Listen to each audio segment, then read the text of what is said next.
Chapter 42, Smoke and Mirrors. Within a week of Vicky's passing, I received word that Lencho had been arrested and was now housed somewhere on the 4th floor. DB claimed he had never had a chance to touch base with him, so I was bracing myself for Lencho to start creating problems and to start making another push against me. By this time, I had Stretch, Looney, and Manos firmly in my corner. I knew they had my back, but I also knew that there was only so much they could do. Eventually, something was bound to happen. To complicate matters even more, another newly recruited C, Marco Weddle Bundy's, had also come into the jail on the same case with Lencho. This was definitely going to make things a lot harder on Stretch, because I knew Lencho would surely use Weddle as backing, and together, they'd probably try to take control of the jail. But after losing Vicky, I wasn't in the mood for Lencho's bullshit and was prepared to deal with it one way or the other, good or bad. Dela Cruz's words still echoed in the back of my mind, and I thought about the promises I made to Vicky, but I was still committed to pleading out, under the condition that they dropped the life case on Joe. I had gotten word to Joe through our attorneys about my intentions, but my biggest and only hang-up was not allowing these guys to think that I was being played out of pocket, manipulated. This was for my own peace of mind. I let them know that I was going to plead out and take a life sentence, but I just wanted it to be known that I wasn't a fool, and I didn't want anyone thinking that I'd been manipulated into doing it. I'd even told them that I knew that there was still a possibility of me taking this on the chin and getting deemed later. But this was a chance I was willing to take, and I told them this. I wanted them to understand that I was doing this for myself, and that I was making this decision solely for my own reasons, to hold on to the last bit of integrity that I was still clinging to. My biggest hang-up was not allowing them to feel like they had outwitted me or that Boxer had went for the banana in the tailpipe. This was strictly my ego talking. I didn't want to give them that satisfaction, and I wanted to make this very clear. For all I knew, I could have already been deemed, and this might have been all that they were waiting for. But either way, I didn't want them to think like they were getting one up on me. A couple weeks after Lencho came in, he sent a filter down the Stretch, saying that he was trying to get moved down to 2nd East with us, and that he wanted him and I both to start putting this in Dela Cruz and Cobb's ears. Upon receiving this filter, Stretch personally got at me on paper, telling me that he thought that it would be a bad idea and that he didn't think we should do it. He said, "You already know what's going to happen. He's going to try to take my position, and he's definitely going to start pushing your issue." However, my position on this differed. I told Stretch that if this was Lencho's true intentions, it didn't matter where he was at in the jail. He would still pursue it. I also told him I'd rather have this dude close to me so I could keep an eye on him and deal with it directly. I didn't want to hide from any of this, nor did I think I had to. I even suggested that Lencho be moved into my cell, putting him in a position to deal with me himself. If he wanted to push the issue, I wanted him to grow some nuts and force the issue back on him. He was fat, never worked out, uncoordinated, and physically shot out, so I wasn't worried about him being a physical threat. I knew that if it came to that, I'd easily handle him with no problem, but Stretch maintained his position and emphatically insisted that we should leave him where he was at and shouldn't act on it. I told him we play it by ear. I knew that Cobb and Dela Cruz walked the tier at least once a week, and when they did, I had every intention on telling them to move Lencho down there with us. And that's exactly what I did. I told Dela Cruz to put him in my cell, but when Dela Cruz communicated this back to him, Lencho said he wanted his own cell, as he wanted to move Weddle in with him later. When Dela Cruz told me this, I just laughed and said, "Fucking coward." If I was such a high priority target, and he was so dead on seeing this through, why wouldn't he want to maneuver himself into a cell with me so he could do it himself? I knew the answer to this question, and he did too. Prior to Lencho moving on the tier, I told Stretch, Looney, and Manos exactly what to expect when he arrived. I knew this cat like the back of my hand. He was going to act like we were best friends. He'd deny ever pushing my issue. He'd involve me in some of the household affairs, and he wasn't going to do nothing but lay around on his fat ass and eat. I told him not to expect him to help with any schooling because aside from being subliterate and lacking the intellectual ability, he was just too damn lazy. When Lencho finally moved down there a couple days later, he was escorted on the tier by Dela Cruz, Cobb, and the tier officer working 2nd East that night.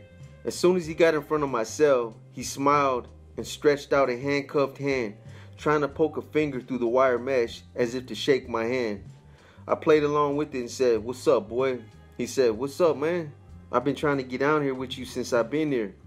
Then I watched him walk him into his cell 2 doors away from me to my left. I was thinking, this piece of shit really thinks he's on top of his game and that everybody else is just that much dumber than him. Almost immediately after Lencho got there, he sent me some reports from the 4th floor that he wanted me to review and give him some advice on. When I received the reports, I started laughing because I was the same guy he was trying to have hit for supposedly being a rat. And here he was, exposing me to household business. I was supposed to be on freeze, and he was well aware of this. After I read the reports, I shot them over to Looney and Manos just to show them what he was doing, and to show them that this fool was doing exactly what I told him he would do. I said, "Keep this strictly between us, but look what this fool shot me. I wanted you both to see it for yourselves."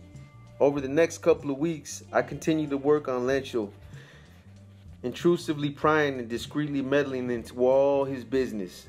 I created a lot of smoke and mirrors when I did this, and his meager level of intelligence made it real easy for me. It got to the point where I knew everything, i.e., who his regimental members were, who owed him money, how much dope he was moving, who his connections were, how much he was involving his wife, and even some of the specific communications he was filtering back and forth with Chuco. I went on a full-scale reconnaissance and gathered as much information as I could about anything and everything. Due to his incognizant laxity and security, he made my objective almost effortless.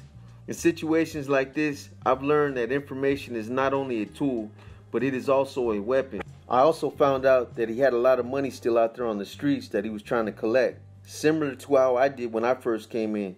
But instead of learning and capitalizing from the mistakes my regiment made when we all got indicted, he was twice as sloppy. Maybe he thought he was a lot sharper and could cover his tracks better than I did. I personally believe his greed and desperation just took over, out-trumping everything else. Not only was he trying to collect all this money and tax the people who owed him, he was also trying to keep everything going and orchestrate these transactions over the phone. But this dude was slimier than a fish out of water. He wasn't making these calls himself. Instead, he had my neighbors, Looney and Manos, making all these calls for him. His second in command, another recently pulled C by the name of Clayton Shorty Clark, was still out there on the streets. So he was having Looney and Manos call Shorty to pass on his directives. At first, Lencho would write some of these directives down and send them to my neighbors to be relayed over the phone. But after a while, he got so loose and lackadaisical, he just started blurting out some of this stuff over the tier while they were still on the phone with Shorty. In the beginning, the messages were spaced out every few days, but eventually it became 2 to 3 times a day. I knew what was going to happen. I knew if Gang Intel and Livingston were still monitoring the phones, even nearly half as much as they monitored mine, these guys were going to get caught up. It was inevitable. I heard most of their calls myself, so I knew. After Lencho had been there for a few days and let his guard all the way down, I confronted him about why he had taken it upon himself to push my issue along with Charlie, Sammy, and Kramer. As expected, he completely denied it and said he had nothing to do with my situation. He said, "That's above my head. I know Chuco's dealing with it, but I never said nothing about it." I knew he was full of shit and that he was lying through his teeth, but I still wanted to confront him about it. Just the fact that he wasn't willing to be man enough to be upfront about it let me know how much of a coward he really was. Sometime after Lencho paroled from Corcoran in 2005, Peggy apparently dumped him after learning that he had hepatitis C and that he had been having an affair with another man. He later ended up meeting another woman by the name of Debbie Corrales, whom he told me he had known since they were teenagers. After running into her and hooking up with her after all those years, they got married sometime in or around October of 2005. Desperate to continue maintaining control of the streets and to continue to reap the drug profits, Lencho eventually involved his wife Debbie and began using her to help him collect some of his money.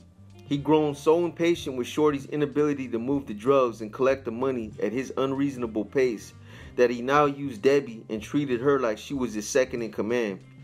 He actually tasked her with cracking the whip on all these guys who remained under his control, and she was out there acting like his mouthpiece. Lencho was still directing Looney and Manos to relay a lot of his messages through their girlfriends and to follow up on some of his business. But now he began calling his wife and directed her to stay on top of Shorty herself. At that point, Lencho was getting so sloppy and careless with his business that I shot Looney and Manos a kite, telling them that they should stop making calls for him and to tell him that they were concerned about getting caught up. I even told them to use Joe and I and what happened to us as an example. But Looney and Manos felt like this would be defying him or refusing to aid a C who asked for their assistance. I tried to warn them, but they chose to continue, so I just sat back and watched them sink. Sometime in the early part of April, about 3 weeks after Lencho moved to Second East, we were all on the tier drinking wine when Lencho decided to spark up a cigarette and start smoking in his cell. Minutes before, he yelled down and asked me if I thought it was a good time to do it, and I said no. But this fool was a scatterbrain. He thought he could take a quick couple drags and put it out. But as soon as he sparked it up, one of the tier officers came on the tier with the nerves and smelled the smoke. As a result, they came in about 15 minutes later and shook the whole tier down. They searched us. After they pulled us out of our cells, they sat us in the chow hall separately and shackled us to the tables. While we sat there waiting for them to finish searching, I asked one of the officers to loosen my cuffs since it had tightened up on me. As he was starting to do so, the sergeant told him something, and then the officer said he couldn't do it. I took issue with this and got upset. When they started escorting us back to our cells, I came out of the chow hall and confronted the sergeant, but he just stood there staring at me. This infuriated me even more, probably because he didn't respond. I started to walk away and was just gonna let it go, but then I turned around and charged at him. After one of the officers hit his alarm and other officers responded, I just started fighting and went all out. I got dogpiled. Numerous officers jumped on my back and pinned me down. After getting dogpiled, I was then drugged down to the basement and placed in a padded security cell. There's no question that the alcohol I consumed definitely played a role, but this was also my way of blowing off some steam. Everything started weighing on me at the same time. I had just lost Vicky. I was getting ready to accept a life sentence. I was stressed out about the mess I got myself caught up in over my phone calls, and I just felt like my life was thoroughly fucked up. The shock of Vicky's death was still overwhelming, and I still didn't want to believe it was true. Even after she passed, I continued to dial her number for about a month, not believing she was really gone, and somehow hoping that everybody was just playing some kind of sick joke on me. As crazy as it sounds, as long as the call went through and the phone kept ringing, I allowed myself to believe that there was hope and that she could still be alive, as if this was some type of palpable lifeline. I kept calling until her phone was finally disconnected, and all I heard was a recording.